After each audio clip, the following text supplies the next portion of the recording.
de la réforme. À quoi bon ne pas partager avec vous ce matin les antécédents de la réforme, ceux-là qui ont été ce matin ici au premier corps dimanche, ont sans doute entendu le diacre Marc Antoine nous faire une présentation sur, je crois bien que c'était sur la réforme. Il ne faut pas grand-chose pour moi, il ne vaudrait pas grand-chose pour moi de vous parler des antécédents de la réforme, des différentes dérogations que nous avions avant, pendant et après cette période de la réforme. Il ne vaut pas grand-chose de vous parler de la corruption du clergé,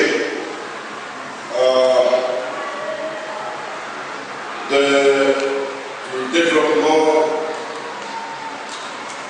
du coût pour l'étude de la Bible. Je pourrais certainement vous citer certains noms tels que Valdo, comme un type qui a fait un travail extraordinaire avant la réforme proprement dite de 1717. Des gens tels que Wycliffe, Jean Hus, vous en avez entendu parler. D'ailleurs, chaque octobre, chaque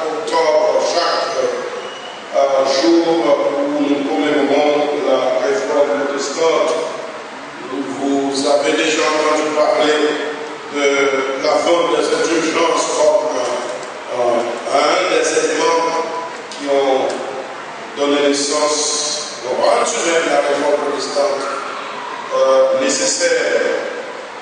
Et ensuite, les 95 thèses de Martin Luther,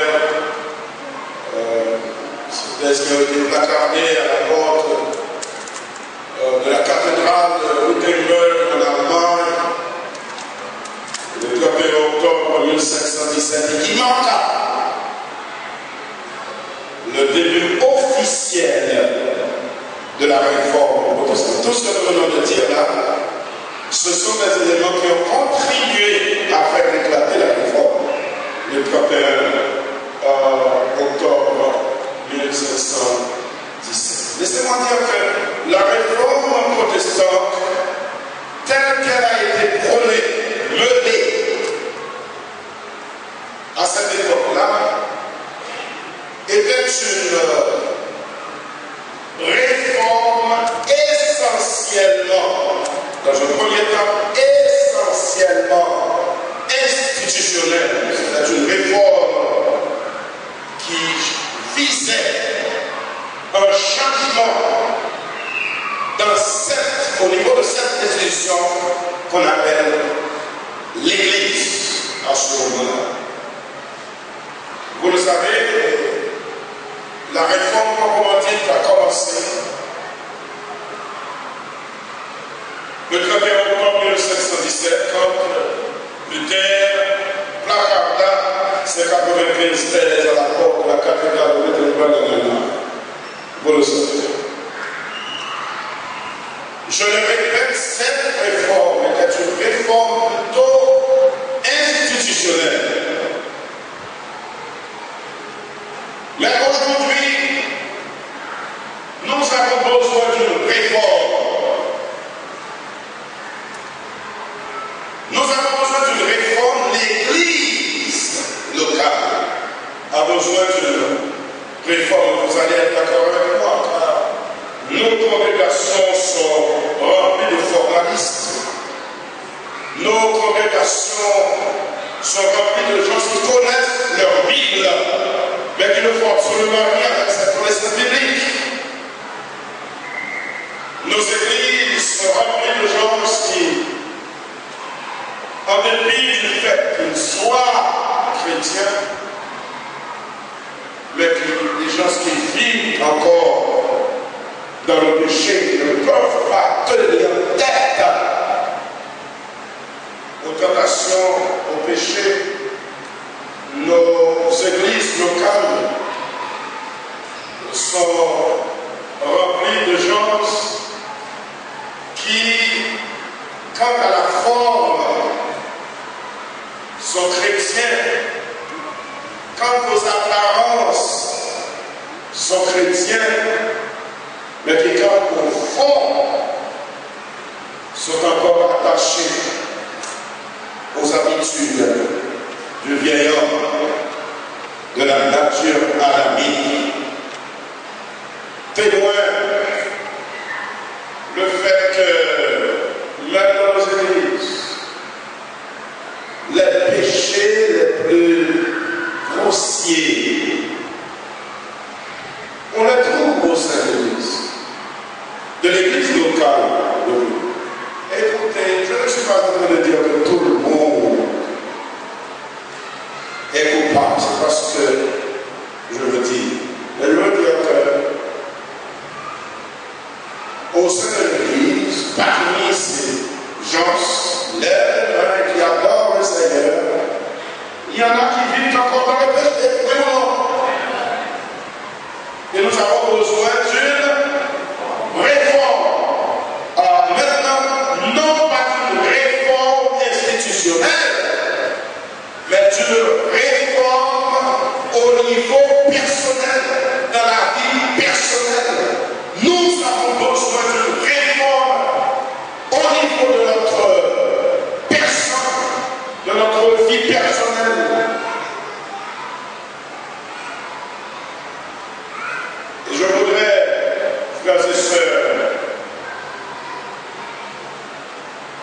vous dire ce matin tout simplement que nous avons besoin d'une réforme au niveau de notre conduite, au niveau de notre adoration, au niveau de notre espérance. Nous avons besoin d'une réforme au niveau de notre foi, d'une réforme au niveau de notre amour.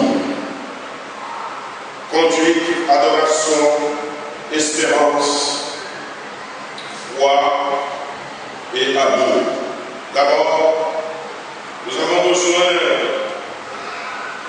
d'un retour à la Bible pour réformer notre conduite. Nous avons besoin d'un retour à la Bible, la parole de Dieu, pour réformer notre conduite. N'oubliez jamais qu'il est rapporté dans le livre de Néhémie qu'il y eut un grand réveil sous Esdras. Et ce réveil commença avec la lecture de la parole. Ce n'était pas à ce moment-là que la parole était disponible.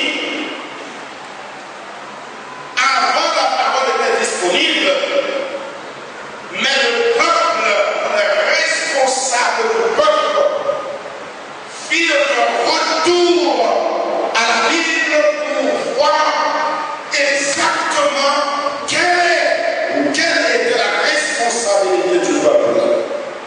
Et cette responsabilité a été clairement décrite dans la parole révélée de Dieu.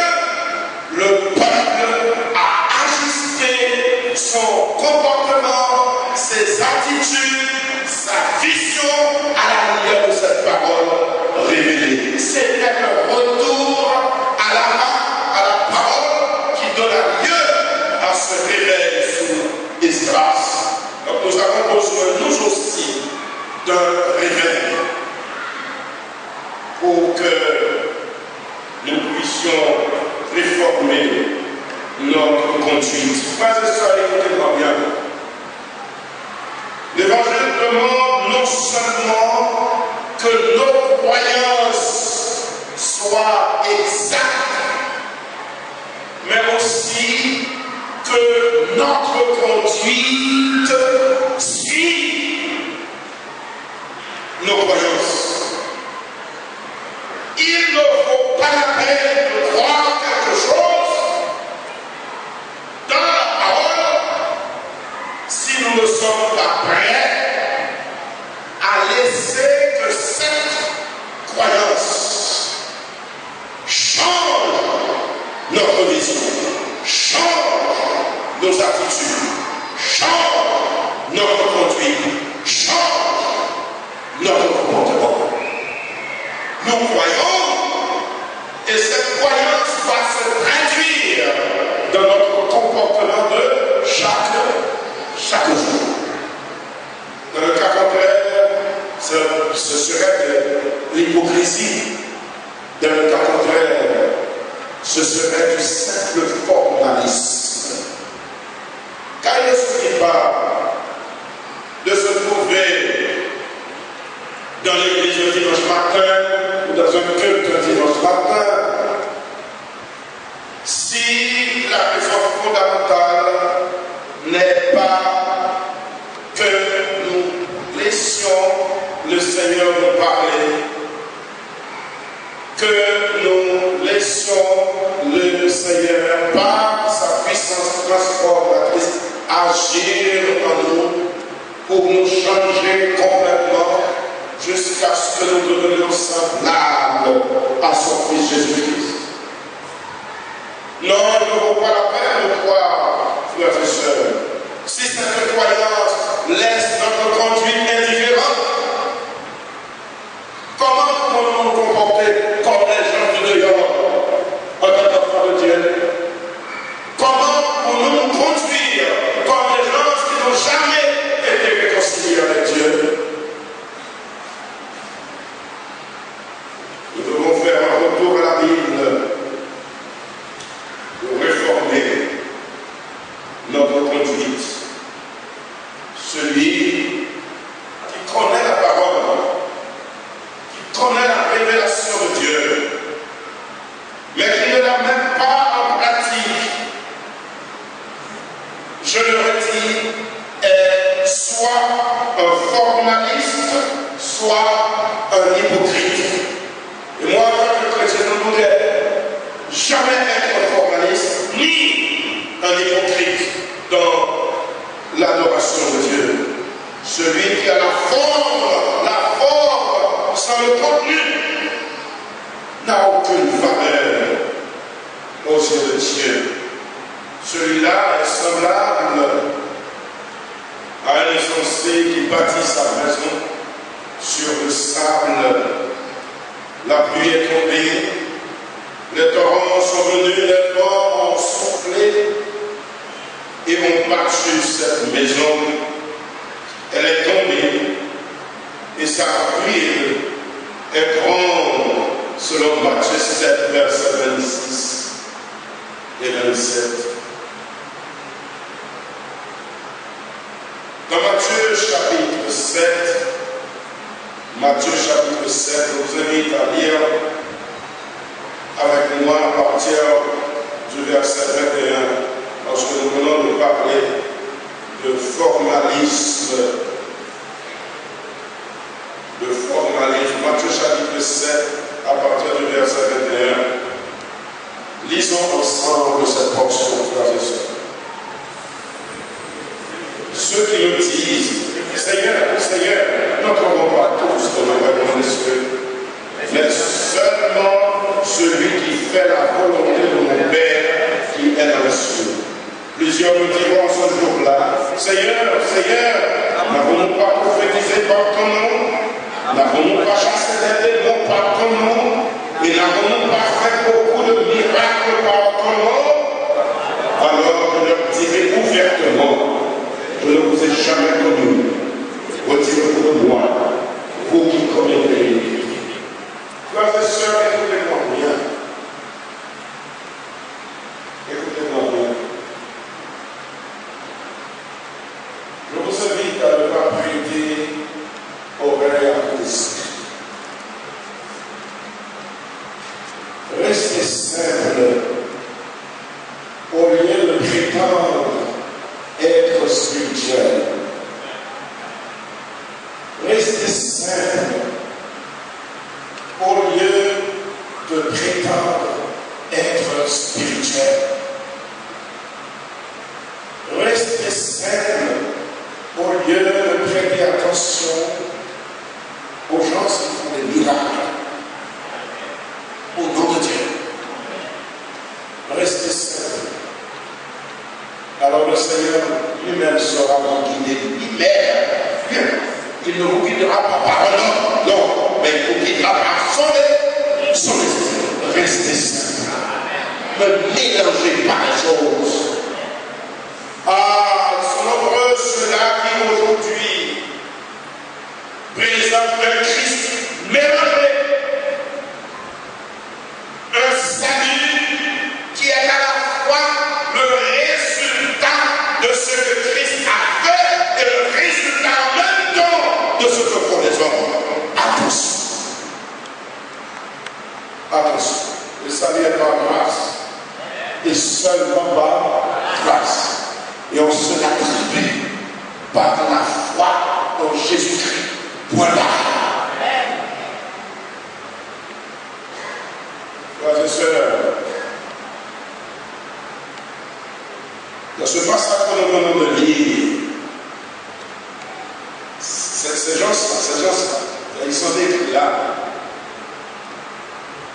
Ils ont fait beaucoup plus de choses que les hommes et les femmes d'aujourd'hui, n'est-ce pas? Ils ont chassé des démons, n'est-ce pas? Ils guérissent malades. Mais toutes ces choses ne représentent absolument rien devant la parole révélée de Dieu. Malheur à vous si vous vous laissez prendre le piège des faiseurs de miracles. Malheur à vous. Car ils sont nombreux qui sont possédés de démons et qui sont couverts de l'évangile, prétendant qu'ils font certaines choses par la puissance du Saint-Esprit. Et pour les découvrir, il faut que vous soyez réellement sous l'onction du Saint-Esprit. Or, nous le savons, il y a encore parmi nous des gens qui n'ont pas encore grandi et qui n'ont pas encore atteint ce niveau de spiritualité pour se laisser guider, instruire, gouverner par l'Esprit de Dieu. C'est pourquoi on dit, restez saints. Restez saints.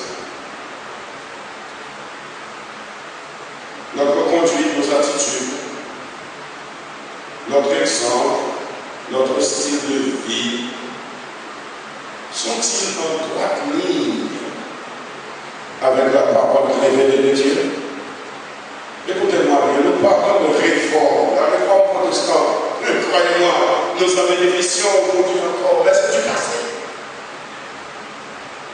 Qui au sein de l'église ne sait pas que le salut de la grâce, sola gratia, sola fide, sola scriptura, tout le monde le sait, on a prêché ça ici, mon cher. Tout le monde, mais qu'est-ce que ça fait pour nous? Quel changement cette connaissance a produit dans notre vie, dans notre comportement, nos attitudes, dans notre vie personnelle, dans notre vie interne, lorsque nous sommes enfermés dans 4 murs seuls? Qu'est-ce que ça fait? Quel changement ça produit dans notre vie? Nous avons donc besoin d'un retour à la Bible pour réformer notre conduite. Amen. N'avez-vous absolument rien à réformer dans votre vie? Frères et sœurs, visitez-les. Jeunes gens, filles et garçons, n'avez-vous absolument rien à réformer dans votre vie? Est-ce que tout est en forme dans votre vie personnelle, dans votre vie privée, dans vos relations avec le Seigneur? Est-ce que tout est en forme? Et croyez-moi, c'est cette réforme qu'il nous faut aujourd'hui. C'est cette réforme qu'il nous faut. Mais il nous faut aussi un retour à la Bible pour réformer notre adoration.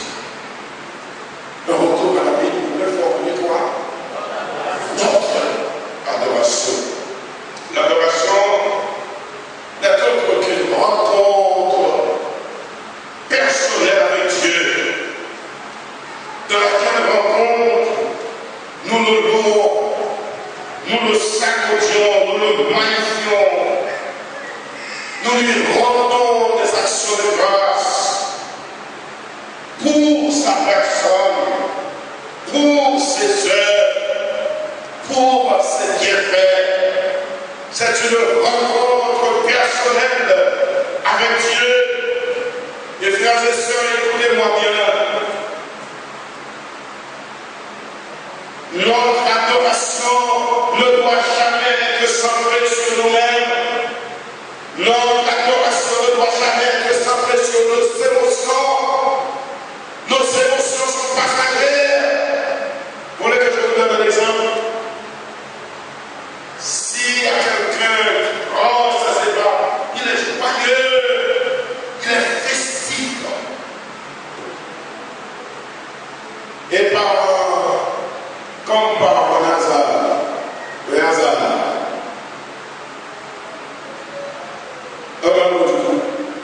le gifle, il ne continue pas, continuera pas à vivre.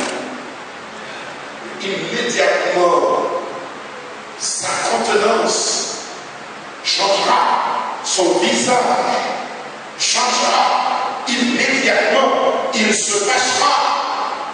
Et Dieu seul sait qu'est-ce qui arrivera. Nos émotions sont instables.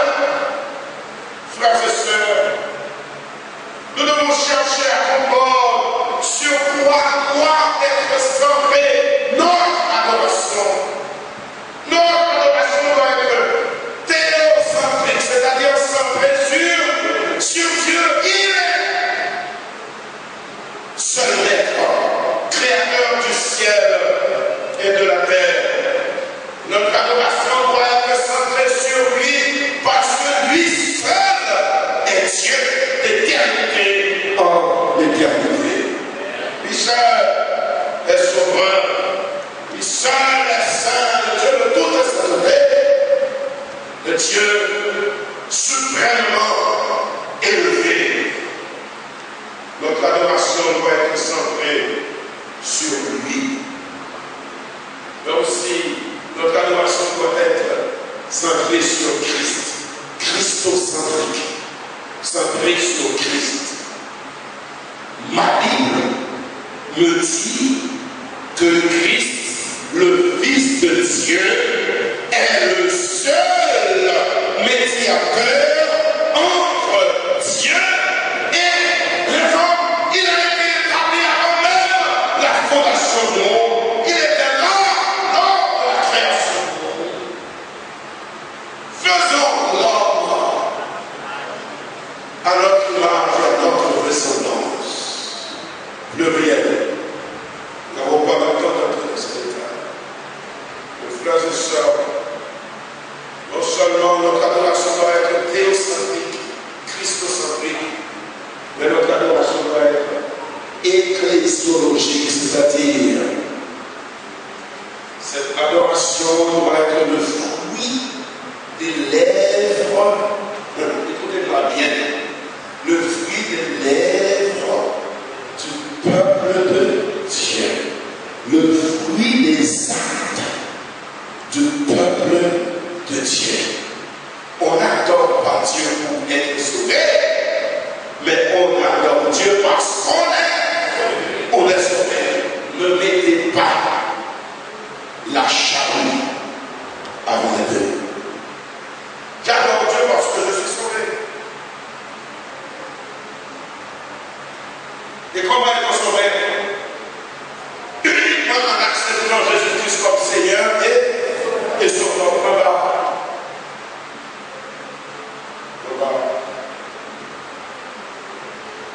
Frères et sœurs, dans 1 Timothée chapitre 2, le verset 5, la Bible dit très clairement que Jésus-Christ, qu'il y a un seul Dieu et aussi un seul médiateur entre Dieu et les hommes de Jésus-Christ. J'ai un chapitre dans mon livre intitulé Apologétique chrétienne, dans lequel chapitre j'ai parlé du vaudou. Dans le vaudou, on croit que les lois ont été créées pour suppléer à l'absence de Dieu sur la terre. Mais c'est pas moi qui le dis. Lisez les livres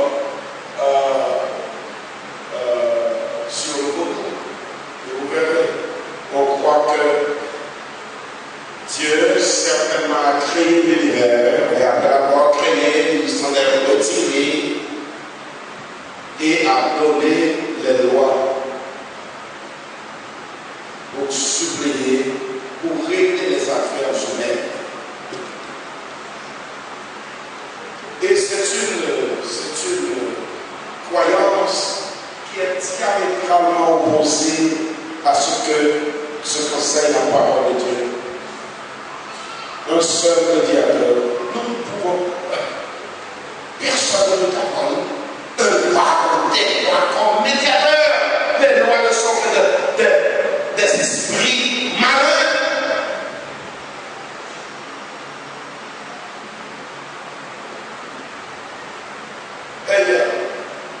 Donc, nous allons entrer dans le détail. Mais regardez qu'il y a tous les saints, les saints de l'Église catholique à un roi. C'est pas un livre qui m'a lié, tout a lié. D'abord, parce qu'il y a des choses qui se font au nom de l'Évangile aujourd'hui qui sont diamétralement opposées à la parole de Dieu. Et il y a fait des échecs dans l'Église. Des échecs dans l'Église. Il y a des leaders aussi qui sont coupables. Il y a besoin avec l'audience. Mais moi-même, m'a demandé mon Dieu pour notre sagesse pour qu'on nous batte de façon telle que pas bien sans personne d'autre. Sous-même, le paraît devant mon Dieu du ciel. Qui que ce soit. Et tout à fait, le second mille, malgré le moins que ça va de l'homme, au lieu pour ta maison tombe devant le Seigneur. Écoutez, je vous demande de répéter ça après moi. Tout à Dieu par Jésus-Christ, le seul médiateur. Répétez ça. Tout à Dieu par Jésus-Christ, le seul médiateur. Répétez encore. Tout à Dieu par Jésus-Christ, le seul médiateur. Est-ce que ça rentre dans le système? Ou pas quitter le chargé de l'homme? Troisièmement, nous avons besoin de retour à la Bible pour réformer notre espérance. Ils sont nombreux ceux-là qui s'adonnent au service de Dieu pour les bien-entendus. C'est moi qui le dis ou bien est-ce que ça existe? Est-ce que ça existe, l'Église? Ils sont nombreux ceux-là qui entretiennent une espérance illusoire, chimérique, parce que cette espérance n'a aucun objet durable. Ils sont nombreux ceux-là qui jeûnent, qui pratiquent le jeûne, qui sont fidèles de différents cultes, parce qu'ils attendent de Dieu une bénédiction matérielle. C'est seulement essayer. Il a essayé la grande loi. S'il marchait, s'il parlait, il marchait pas fort. On ne peut pas servir Dieu de cette manière. Nous ne pouvons pas servir à la fois Dieu et nous conseillons l'autre.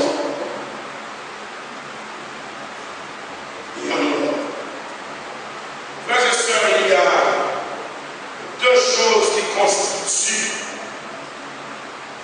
la base de l'espérance chrétienne. La base de l'espérance chrétienne. Vous voyez qu'après le monde ici, on a des messages à matin à décourager. Parce que je passe à l'Otio. Et l'Otio, comme le bagage dit, l'APG dit parce que nous voulons chauffer l'Assemblée au blanc. En sorte que nous avons un message, nous avons prêché à tout ça, il dit. Et pour nous retirer les bagages qui va être valeur, nous avons abouti à un quart de message de 13 là, c'est parole vaine, papa. Nous ou pas attendre, moi, je dois porter responsabilité pénamment derrière cette chair l'évangile qui doit être proclamé. Alors, deux choses qui constituent la base fondamentale de l'espérance chrétienne. D'abord, les Écritures, la Bible, et ensuite les promesses de Dieu. Pas perdre du temps à quand nous allons aider notre maman. Oui. Ne perdez pas votre temps à attendre ce que Dieu nous a jamais promis. Ça attend de parole. Est-ce que c'est révélé? Est-ce que Dieu vous a fait cette promesse à laquelle vous vous attendez, pour laquelle vous priez même?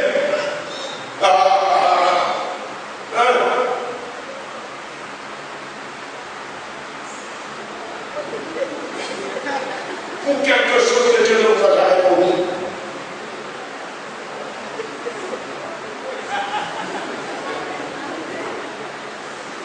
Pour quelque chose que vous recherchez, mais qui ne figure nulle part de la parole révélée de Dieu, vous perdez votre temps.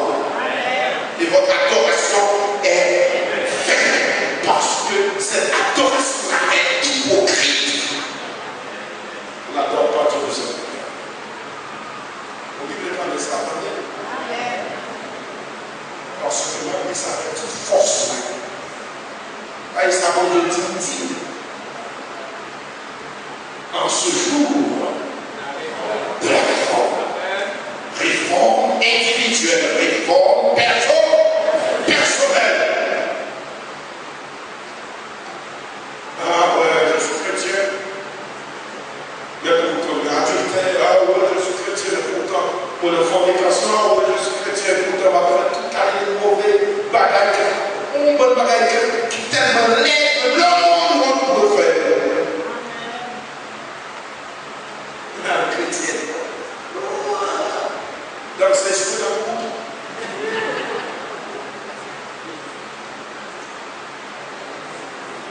Nous avons besoin de retour à la Bible pour réformer notre espérance.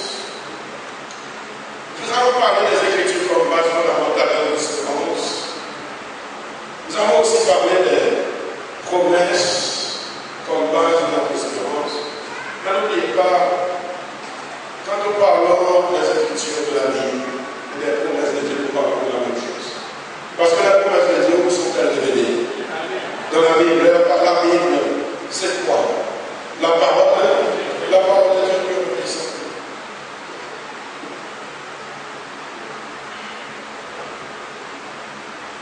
Ce que la Bible nous dit dans Romains 15 et le verset 4, en plus ce qui a été écrit, l'a été pour notre instruction afin que par la patience et par la consolation que donnent les Écritures, nous possédions quoi? L'espérance. Notre espérance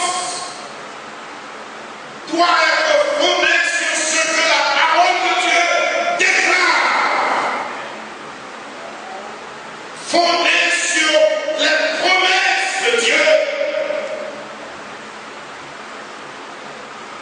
Et non pas sur les attentes humaines. N'est-ce pas? Écoutez.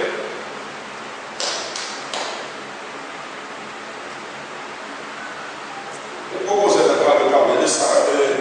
De toute façon, il y a quelques années, nous avons pratiquement terminé l'éducation de ma famille, nous avons terminé l'éducation de nos enfants. Primaire, secondaire et universitaire, pratiquement. Et nous préparions à commencer à vivre notre vie à nous. Toujours portant les bonnes gardes sur les enfants. Mais je vais vous dire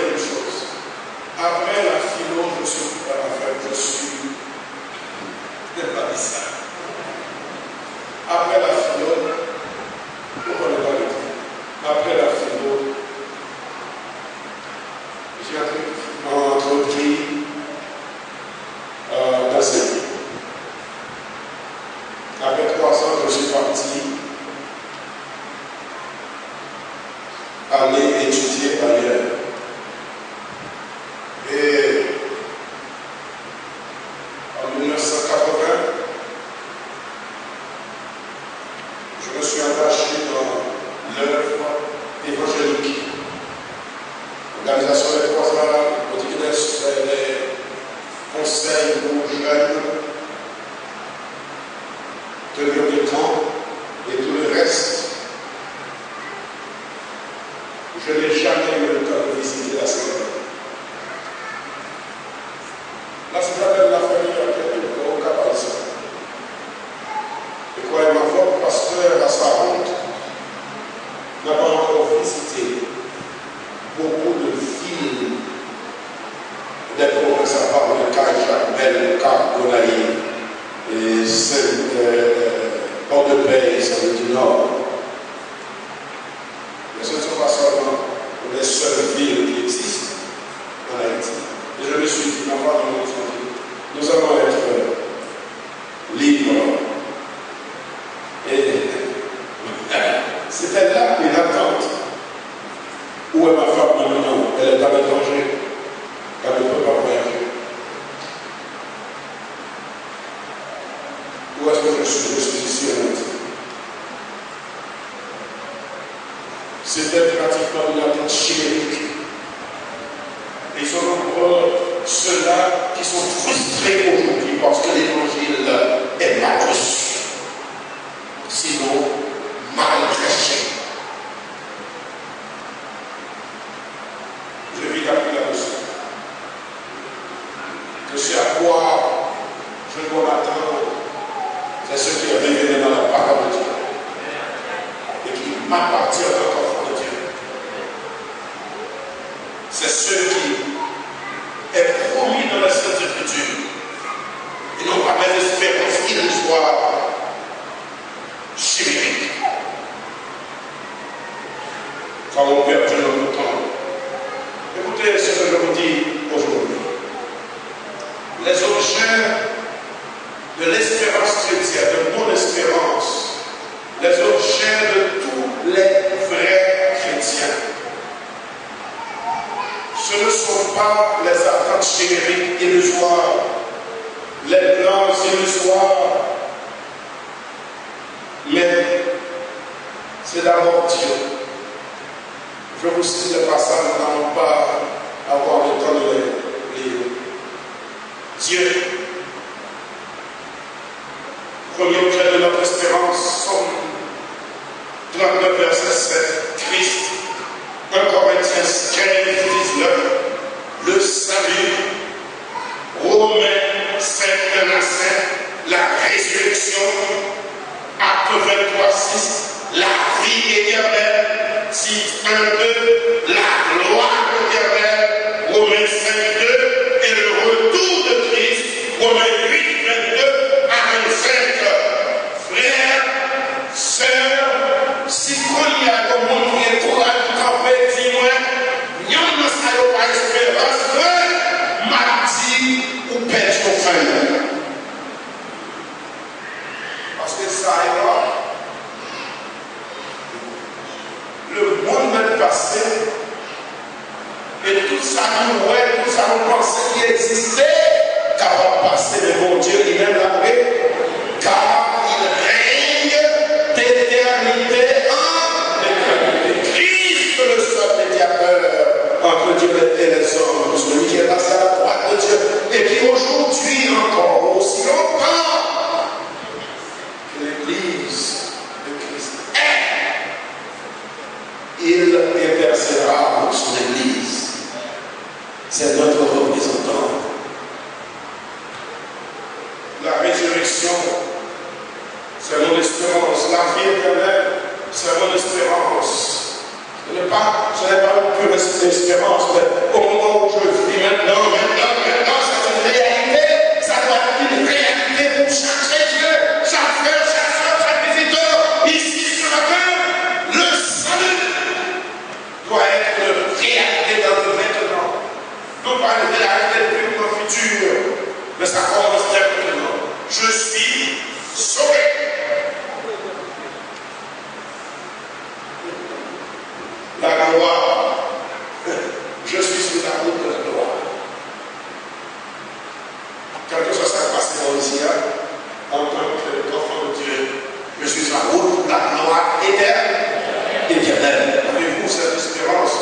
retour de Christ. Il paraît que la tête. Et c'est pas bien boire, l'eau la protéger. Il vient de la chercher son Église. Je ferai en sorte que par la grâce de Dieu, je sois un des membres de son Église réelle. Par le formaliste, par le petit saint dans mon cœur. Et bien, pour faire un baba. Non. Dans le Pierre 21, la Bible dit que votre foi et votre espérance reposent en Dieu. Et en Dieu seul. Si vous voulez ce matin là, c'est l'homme qui nous regrette ça. Vous allez être déçus. Wow. J'ai trouvé la honte dans ma propre vie. Quand vous êtes pas raconté qu'il y a un serviteur de Dieu, pasteur, jeune, fraîchement sorti des examens du baccalauréat avec toute la fougue intellectuelle dont on me connaissait. Et j'ai vu ce pasteur, et donc je respectais beaucoup de moi-même, beaucoup de mes parents. Je ne vous dirai pas pourquoi il m'a traité. Pour rien. Pour rien. Si je reviens sur ça, ce n'est pas que j'ai quelque chose contre lui. Mais je ne peux pas comprendre comment un serviteur de Dieu qui prêche la Bible peut avoir eu un comportement comme le sien. Et c'est ce que je suis en train de combattre ce matin. Si ma Bible là, il faut me paraître aux yeux de la société comme un monde qui chrétien la Bible, il faut qu'on puisse remarquer qu'il y a un changement de la vie. Parce que même moi-même, je travaille sur ce temps, parce que moi-même, je travaille pour utiliser les petits mounions. Même moi-même, je travaille sur ce temps, parce que moi-même, je travaille dire qui est parole, qui est comportement, je ne vais pas dire qui est même.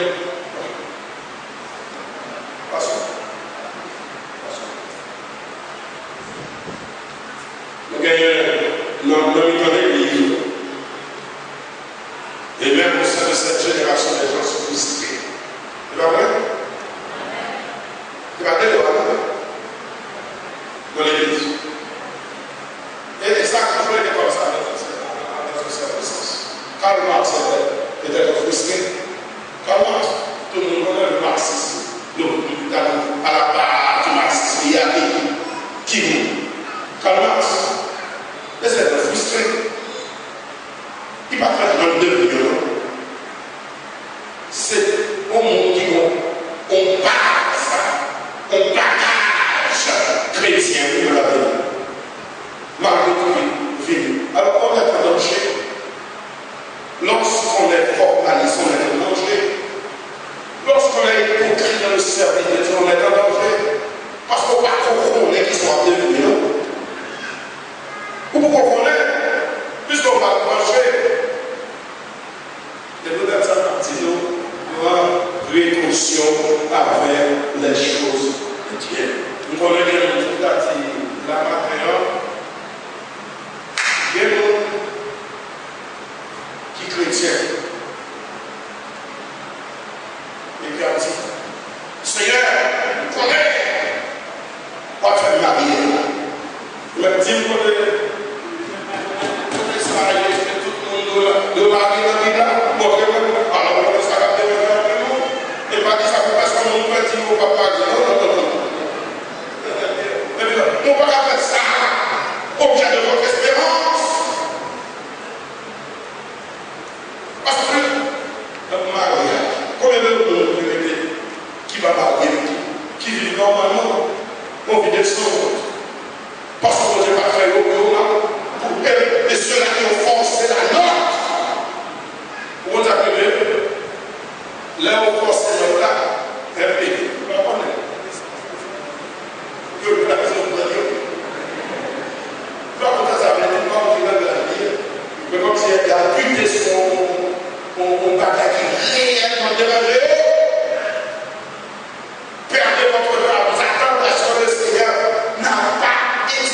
m'a promis, ça ne fait pas partie des promesses de Dieu.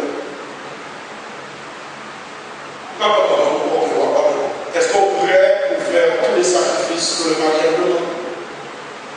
Si c'est oui, on a. Être prêt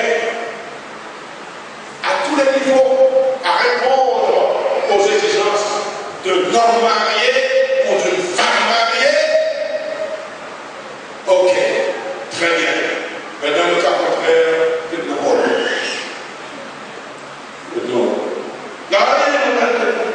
tout ce qu'il me faut, c'est de l'argent. Mon gars, l'argent, mon bagage.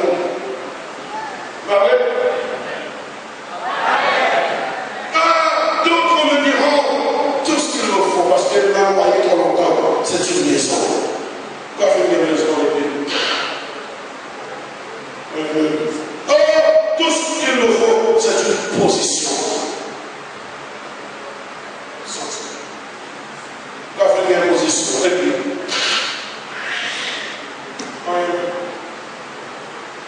qui l'a mangé de commettre, qui va le commettre par exemple, expressé. Ou pas qu'à l'espérance, ou pas qu'à passer l'espérance aux personnes. Est-ce que bien ça fait pas qu'il y ait une base d'espérance?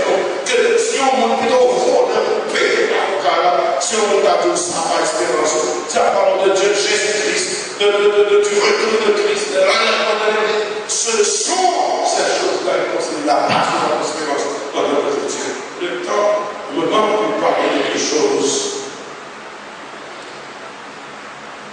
C'est moi vous dire sur ce point que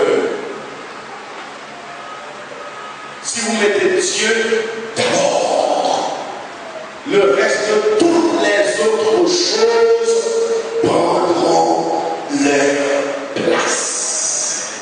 Si vous mettez Dieu d'abord dans votre vie, le reste de toutes les autres choses prendront leur place. Quatrièmement, nous avons besoin de retour à la Bible pour réformer notre foi. Aujourd'hui, il y a une confusion à propos de la foi. On confond la sincérité avec la foi. En pile, même dans l'église là, on promet qu'il est sincère. Et puis on confond cette sincérité avec la foi. Or, il s'oublie que l'on peut être sincèrement dans l'erreur. Sincèrement dans l'erreur. Donc vous ne pouvez pas faire de la sincérité la base de votre foi. N'est-ce pas? Il y a un autre monde qui établit sensation. Si vous lisez dans les livres, si vous entendez ce que les gens disent, il y a des bagages à il y a des choses qu'ils apportent, il y a le mouvement physique qui fait mal au matériel. Il y a une sensation de passer dans le matériel. Et c'est ça qui, pour eux, est la base de la vraie foi. Ne vous y trompez pas. Il ne faut jamais oublier que les sensations doivent être utilisées comme base, comme critère de la foi réelle. Mais bon, le plus grand nombre encore, qui considère la présence d'un miracle, quel que soit côté où il y a, depuis au moins au cœur des miracles, il y a aucun miracle, au fil de l'ordre. Depuis on a parlé de miracle, à cause de miracle, c'est la puissance moyenne. Ou à quel temps qu'on est, ou à quel temps qu'on est. Il y a des prédicateurs même de l'évangile qui mettent en avant les miracles au dépend de la proclamation de l'évangile. Frère et sœur, c'est seul nous qui peut faire miracle. Jean-Monod. Et c'était seulement pour montrer que c'est lui-même qui est le Fils de Dieu. Après les évangiles, vous verrez. Si vous avez donné dans la masse pour Dieu, et bien, ok, mais vous avez le droit, vous avez le droit de nous approprier l'autorité divine pour qu'elle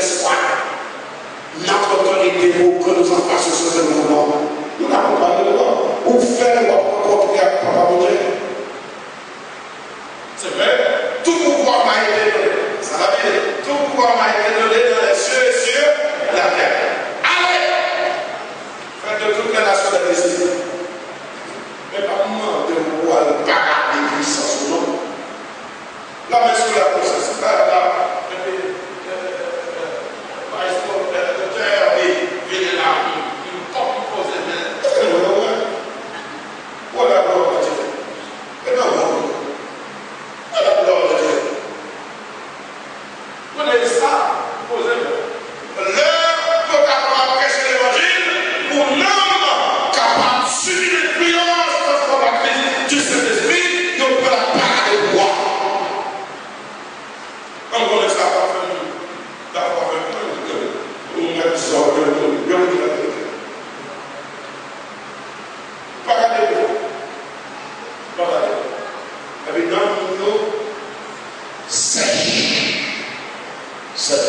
Nous avons besoin de retour à la Bible pour le corps de pouvoir.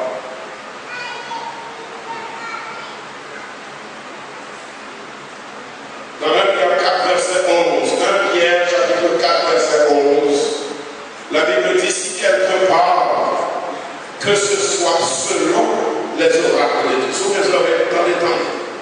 Si m'a parlé, comme parler singulier, conforme, moi à ça, à la parole révélée de Dieu dans le caractère de le terre. Le terre. Florent Farad, dans son livre La foi charismatique, à la page 42, a dit ceci. Je vous lis.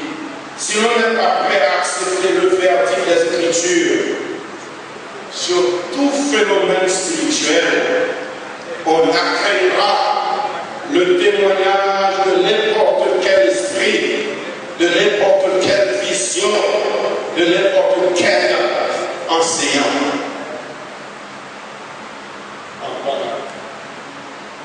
Et c'est Billy Graham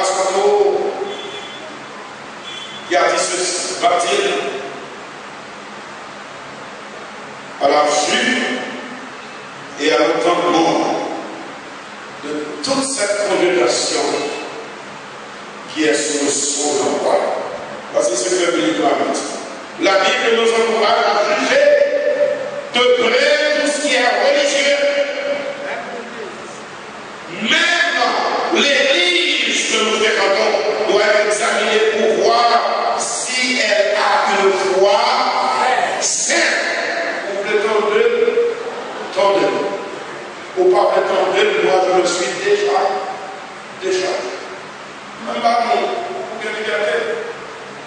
pour aborder n'importe qui diacre, n'importe qui leader, n'importe qui pasteur dans l'église, ça. Si vous battez pour comprendre, il est de notre devoir de vous l'expliquer. Mais nous n'avons rien que nous avons dit parce que nous avons intérêt particulier que nous avons défendu. Il n'y a pas de vie chrétienne, professeur, sans la foi. Attendez bien, pas de vie chrétienne sans la foi. Et cette fois, je ne parle pas de la foi que les autres définissent, mais je parle de la foi qui sous-entend tout de la foi chrétienne. La deuxième citation, la foi, c'est simple. Et tout, toute la bataille est partie. À partir de ça, qui doit être d'abord en Dieu, et puis tout le reste. Là, il y a la foi est dans la base de toute la vie chrétienne. C'est parce que, selon la Bible, nous vivons par la foi. Romains, chapitre 1er, verset 17. Nous ne marchons pas par la foi, selon Romains 4, 12. Nous prions par la foi, Matthieu 21, verset 22. Nous résistons au mal par la foi, Éphésiens 6, 16. Nous vaincrons le monde, avec le monde, remporté la victoire sur le monde par la foi. Jean 2, 13, 17. 2 Jean 2, 13, 17. Et chrétien veut mourir dans la foi. Mais pour 11-13. Et l'objet foi non pas différent. C'est le langage que nous avons, c'est bon Dieu, la Bible et les promesses de Dieu. Bon Dieu, Trinitaire, Père, Fils, Saint-Esprit, la Bible, sa parole révélée, et les promesses qui, elles aussi, sont révélées dans la parole de Dieu. C'est bien pour faire gloire et c'est parti. Nous avons besoin de retour à la Bible pour réformer notre amour. Pour réformer notre amour. Nous gagnons assemblée des jeunes. Des jeunes. Jeunes filles, jeunes garçons. Avec sortir. Mais nous allons garder, jeunes garçons, bien garder. Jeunes filles à faire certain que vous parlez tout, vous faites tout ce qui dépend de vous pour prendre soin de lui ou pour prendre soin d'elle. Devant Dieu, on charge notre tête. Si le bon amour, par épanouissement, il y a malheur sorti dans vos jours, malédiction.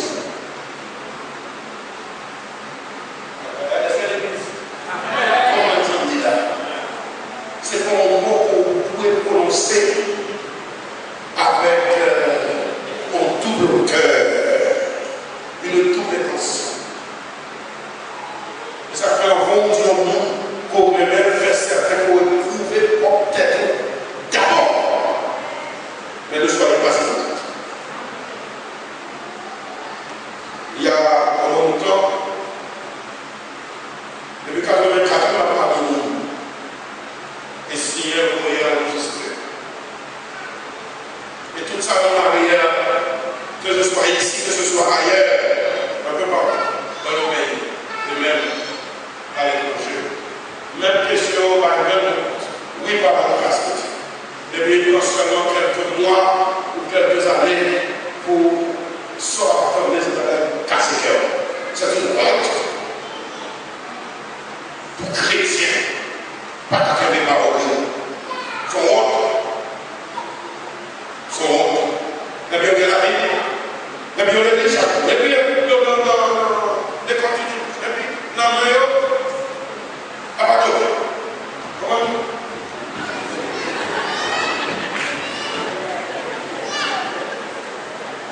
c'est une honte. C'est une honte. Il aime bien frère que l'amour n'a pas une double dimension. Et c'est l'amour réel, tel qu'il est décrit dans la parole de Dieu. D'abord l'amour pour Dieu, ensuite l'amour pour le prochain, pour les hommes. Dans le chapitre 2, première lettre de Christ ressuscité adressé à l'église d'Éphèse. Le Christ ressuscité a dit à l'église d'Éphèse: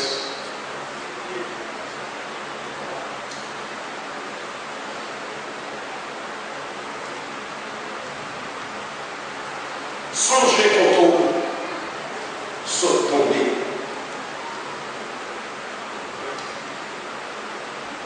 Reprendre premier amour. Reprendre tes premières œuvres. Et premièrement, vous entendez, parce que au début du chapitre, le Christ ressuscité était totalement d'accord avec la croyance de l'Église. Mais cette croyance n'était dans aucun cas devenue dynamique.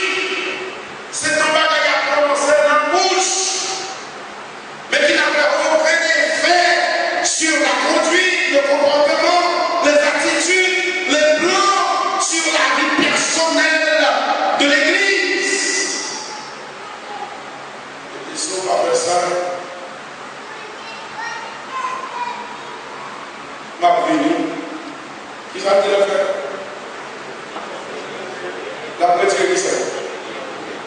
Il ne va pas jouer avec la Dieu. Il va jouer. Et parce que vous savez d'ailleurs,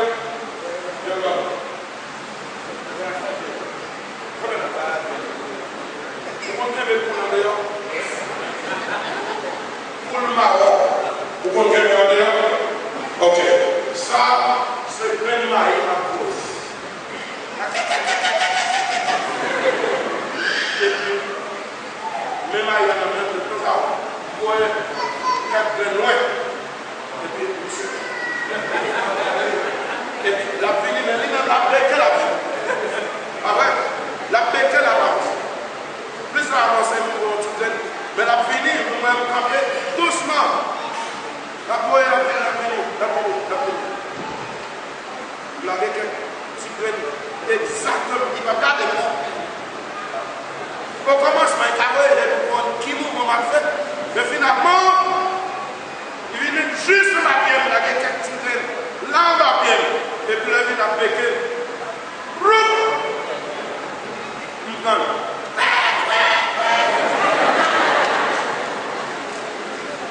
Objectif nous a poursuivre la bataille.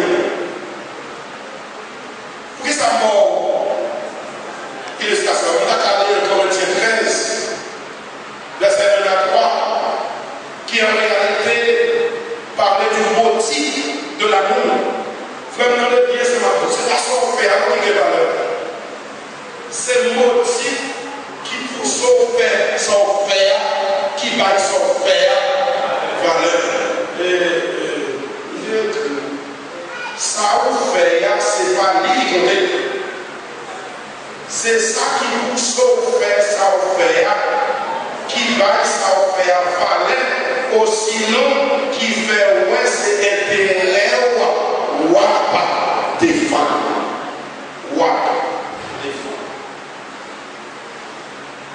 Bagaille marché, pas vrai?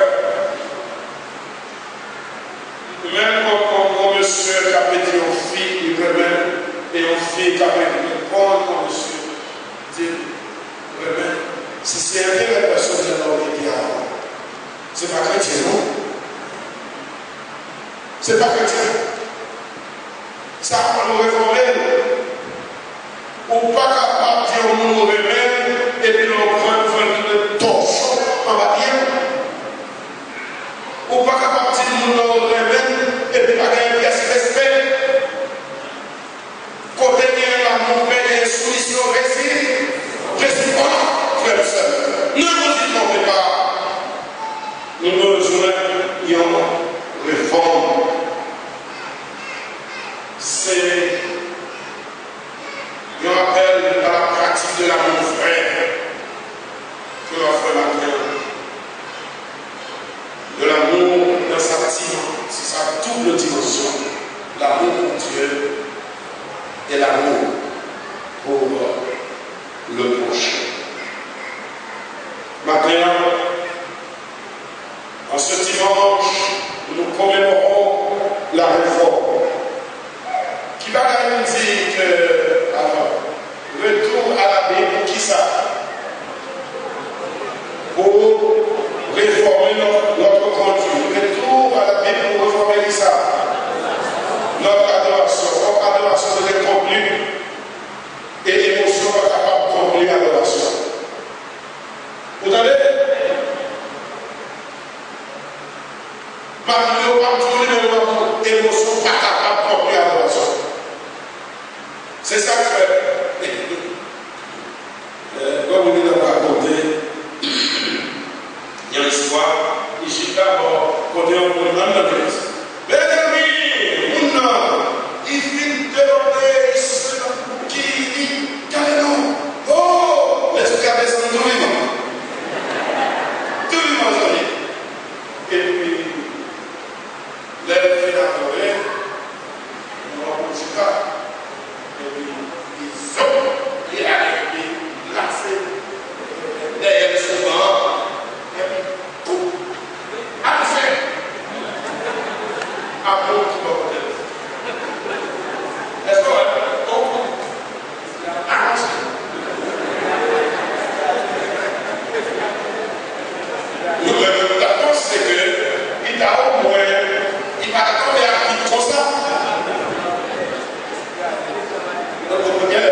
les souvenirs, le fait une feuille de camber, une camber. Nu. Montrer qu'un esprit très rapide la base. Mais j'ai trouvé que pendant il y a un roi l'esprit arrivé. C'est pour qui au milieu de déjà. Pas différent. Pas que mon père me trompe. Que mon nom pas saint. Non saint. Pas du roi. On va pas faire un saint. Qu'on va pas connaître ça. On va pas laisser Dieu. Il va pas laisser Dieu. Fruit l'esprit. Tu vas dire tout. On va pas tout est fini à adorer. On va le tout le monde a changé en coup de avancé. On va faire un peu tout dans la Bible pour réformer notre espérance, pour réformer notre foi, pour réformer enfin notre vie. J'aime la soeur de Jean. Oh, papa, c'est assez ici. Et ma ça veut dire combien? Je ne vais pas dire ça devant papa de l'eau. Mais dans la gueule, ça va employer. Le mal de personne de l'eau employé, le bloc de employé. Mais ça veut dire que le fond. Quand les pièces sont en pas prendre la conduire à la légère. Pas prendre la légère. Souffre la légère. On paye nos services. Et on paye sa chair. Pas faire hypocrisie dans le service de Dieu. Pas jouer au formalisme de l'adoration de Dieu. Si ma prière, on est bien sorti, si ma prière est le monde qui s'est léger, ne vous détruisez pas. C'est seulement tisser à ça. Est-ce que vous avez bien entendu? Tisser, Seigneur, on sentit la prière.